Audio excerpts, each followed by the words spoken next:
দেখো বন্ধুরা, আজকে আমি চলে এসেছি আর একটা নতুন রেসিপি নিয়ে।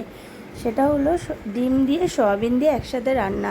আমি জানি তোমরা অনেকেই সয়াবিন আলাদা করো, ডিম আলাদা করো, বাট আমি এই দুটো একসঙ্গে রান্না করি, কারণ আমার মেয়ে বা আমার হাজব্যান্ড বলো খুব ভালো খায় ওরা, ওর জন্য আমি এই দুটো একসঙ্গেই রান্না করি। দেখো, এবার প্রথমে জল নিয়ে নিলাম, জলটা গরম বসিয়ে এবার আমি ডিমগুলোকে সেদ্ধ বসাবো।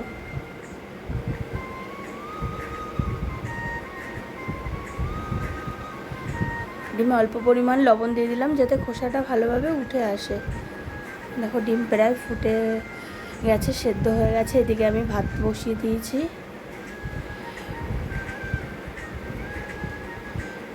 ডিম সেদ্ধ হয়ে গেছে, এবার আমি নামিয়ে নেব ডিমগুলোকে এক এক করে।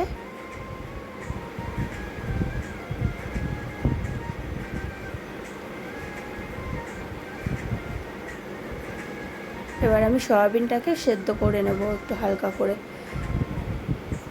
ঢাকা দিয়ে দিলাম।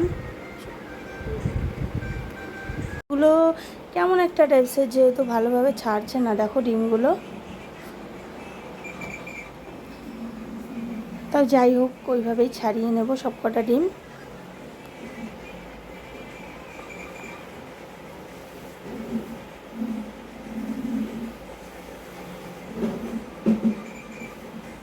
ডিমগুলো এবার ছাড়ানো হয়ে গেছে, একটু ডেকোরেশন করে নিলাম তোমাদের সামনে।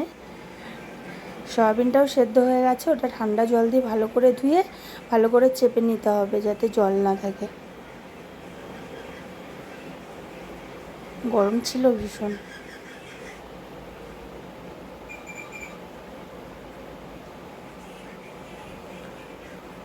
হয়ে গেছে, এবার আমি কড়াইটা বসিয়ে নেব। দেখো, হলুদ যেহেতু শেষ, তো হলুদের প্যাকেটটা কেটে নিলাম।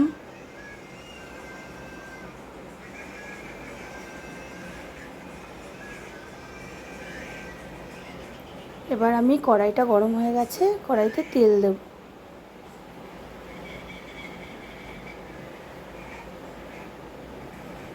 তোমরা তোমাদের আন্দাজ মতো তেল দেবে, যতটা রান্না করবে তার উপর ডিপেন্ড করে।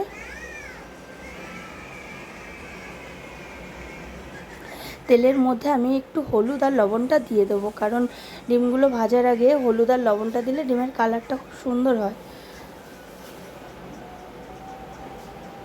দেখো, এক এক করে ডিমগুলো দিয়ে দিলাম।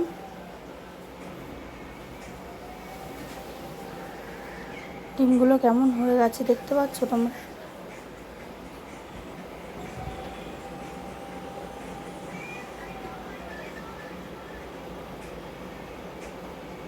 উল্টে দেখো, ডিমগুলো হয়ে গেছে ভাজা।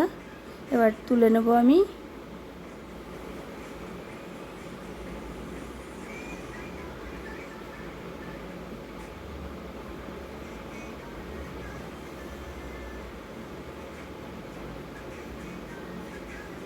এবার আমি আলুগুলোকেও ভেজে নেব ভালো করে।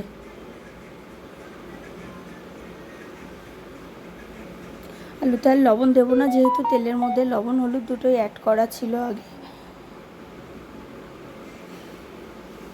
আলুটা ভাজা বসিয়ে আমি মিক্সিতে আদা, রসুন, কাঁচা পাকা লঙ্কাগুলো আমি পেস্ট করে নেব।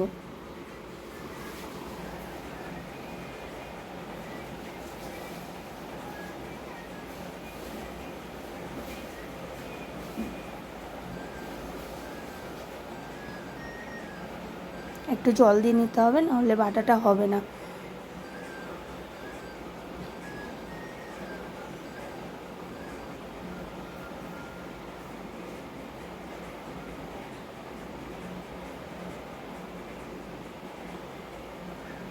দেখো, পেস্ট করা হয়ে গেছে। এবার আলুটা ভাজা হয়ে গেছে, আলুটা তুলে নেব।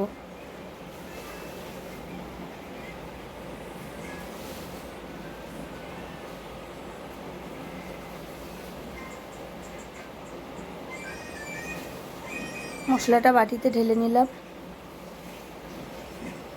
এবার কড়াইতে এক এক করে ফোড়নগুলো আমি দিয়ে দেব।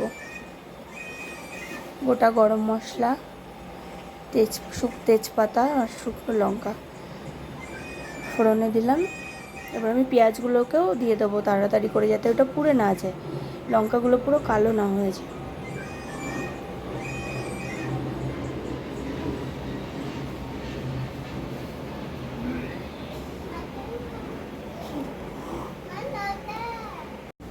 পেঁয়াজগুলো প্রায় ভাজা ভাজা হয়ে গেলে তখন আমি, হয়নি যদিও, দেখো বাইরের পরিবেশটা, আজকে ওয়েদারটা দেখো, মেঘলা ওয়েদার, রোদ নেই কিন্তু ভালো লাগছে না আকাশটা।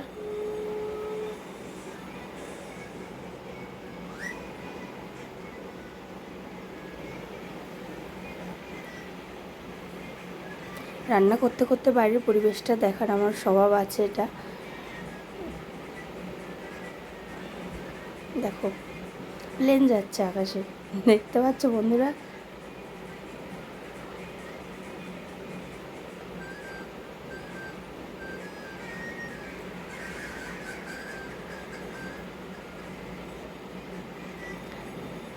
যাক, এবার ফিরে আসলাম আবার।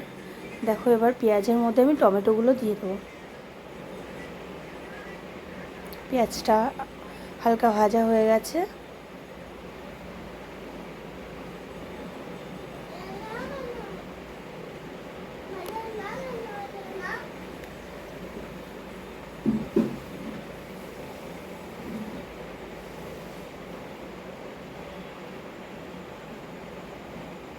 টমেটোটা হালকা নরম হয়ে গেলে আমরা বাটা মশলাটা দিয়ে দেবো ওর মধ্যে।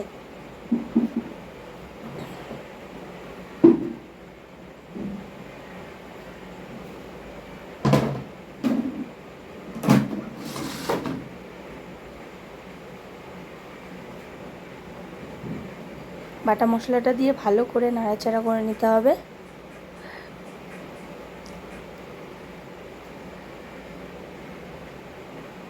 এবার একটু ঢাকা দিলাম।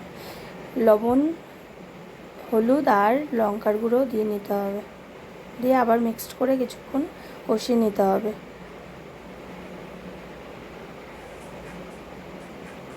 দেখো প্রায় কষানো হয়ে গেছে, তেল ছেড়ে দিচ্ছে। এবার এর মধ্যে দিয়ে দিতে হবে সয়াবিনগুলো।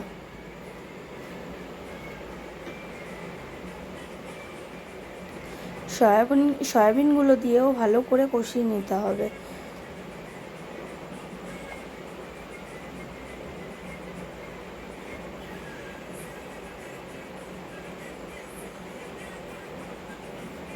এবার ভাজা আলুগুলো ওর মধ্যে অ্যাড করে নিতে হবে।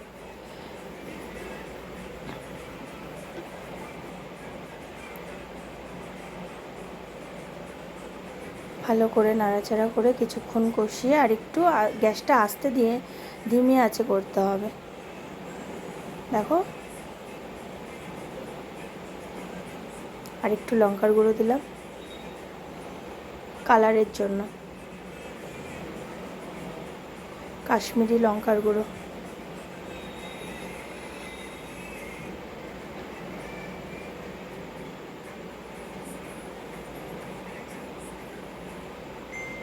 ভাজা ভাজা হয়ে গেছে প্রায়।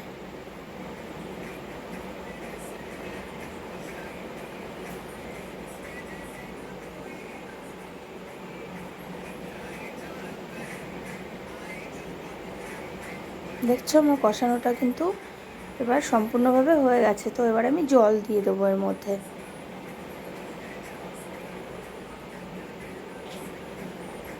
এবার ঢাকনা দিয়ে ঢেকে দিলাম।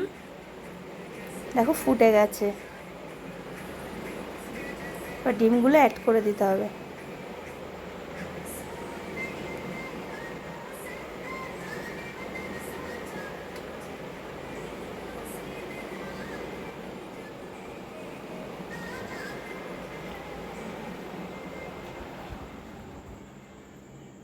এবার ঢাকা দিয়ে আবার ঢেকে রাখতে হবে 5 মিনিট মতন। তারপর দেখো নামানোর আগে সানরাইজ শাহি গরম মশলা অ্যাড করলাম ওর মধ্যে। সামান্য পরিমাণ 2 চামচ ঘি দেব আর কিছুটা ধনেপাতা কুচি দিয়ে তারপরে আমি পরিবেশন করব। তো আশা করি বন্ধুরা তোমাদেরও খুব ভালো লাগবে। একদিন এরকমভাবে ট্রাই করো তোমরা সবাই, আশা করি খুবই ভালো লাগবে।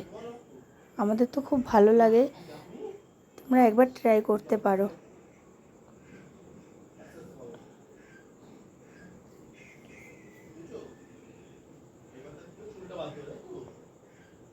হয়ে গেছে আমার রান্না।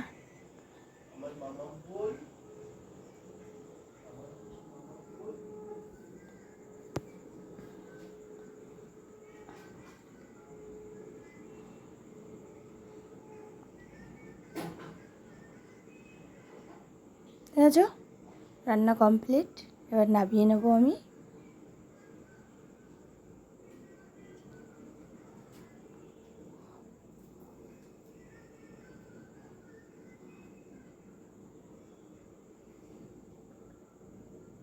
অলমোস্ট রেডি আমার রান্না। বাই, টাটা, এই অবধি আজকের মতন।